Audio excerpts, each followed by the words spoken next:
Driver's Seat with Ted Laternis and Tony Whitney. Welcome to the show. Well, Tony, we got two interpretations of the four-door sedan this week. Well, that's right, Ted. I like them both, but one is a little bit suited more to my style. Well, it's interesting to note that the ES300 is basically catering to the North American market, where the SHO, it has some Japanese stuff in it. Well, that's true, but I'm going to prove that the SHO is as good as anything from Europe or Japan.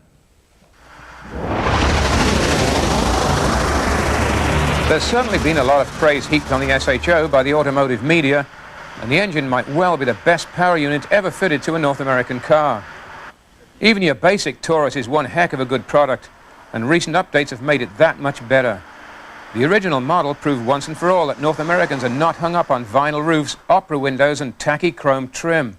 The SHO is a large and roomy car and provides as much cabin space and trunk room as any family is likely to need this side of a van.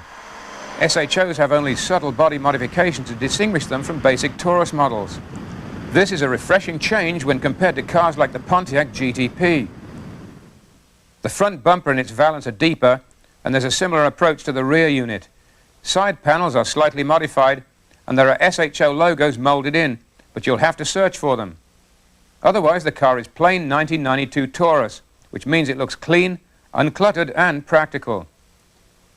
But the heart of this car is its wonderful Yamaha engine.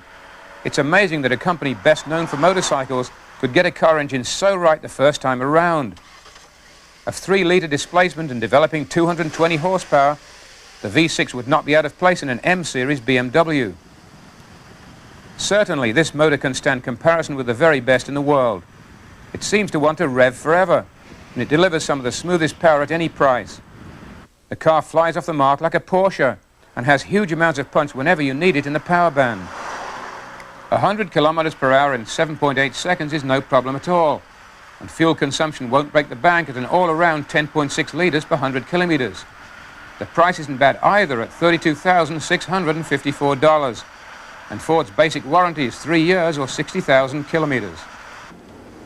Our test SHO was fitted with a 5-speed manual transmission which functions well once you get used to a rather offset gate angle. It seems all too easy to shift into third instead of first until you get used to it. Shifting is now more positive than hitherto thanks to dumping cable linkage in favor of rod operation.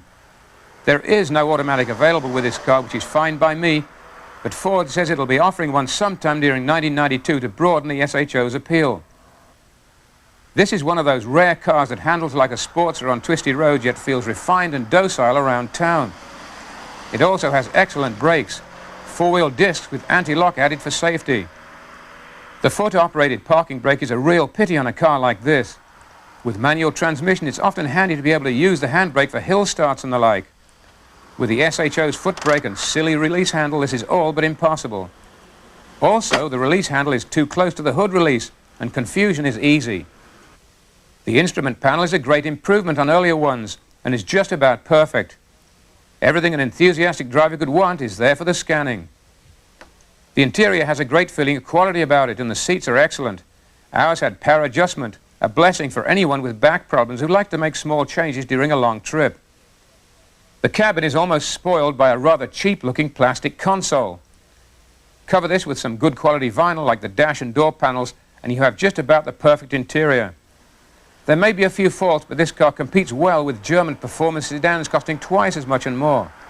The more cars Ford turns out like this, the better. It'll certainly make the offshore makers sit up and take notice.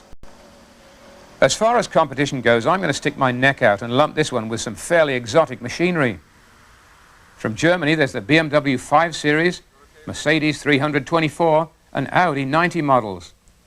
Japanese competition comes from the Acura Vigor, Lexus ES300, and upcoming Infiniti J30. Nearest thing from GM is the gadget-laden Pontiac Grand Prix GTP. Well, Ted, I've got to give this one a full tank. It's a wonderful car. I agree 100% with some qualifiers. I'm surprised you didn't have anything to say about the shift lever, with wearing your cast as you were in that when that was shot. The shift lever in this thing is like a muscle car of the 60s. It's terrible. The linkage is really sloppy, and it's a real pull to go from gear to gear. That's not a sign of a well-coordinated drivetrain. Ford should work on that. It's always been a problem with the SHO right from the beginning. Otherwise, this is a wonderful car. I love driving it, aside from that shift lever problem. Well, yeah, the shift lever isn't wonderful. It's okay. I didn't find it as bad as some other products we've tested recently, but I thought it was quite good. My main problem with the shift lever, it seems to be offset slightly. If you sort of drew the gate on the console, it would be a little bit offset, and that sort of disturbed me. But otherwise, when you get used to it, it's okay. True, I had trouble with the cast, and that's gone. I can shift. I'm not the now. only one that's had this opinion. The press has brought this part of the car up over and over again.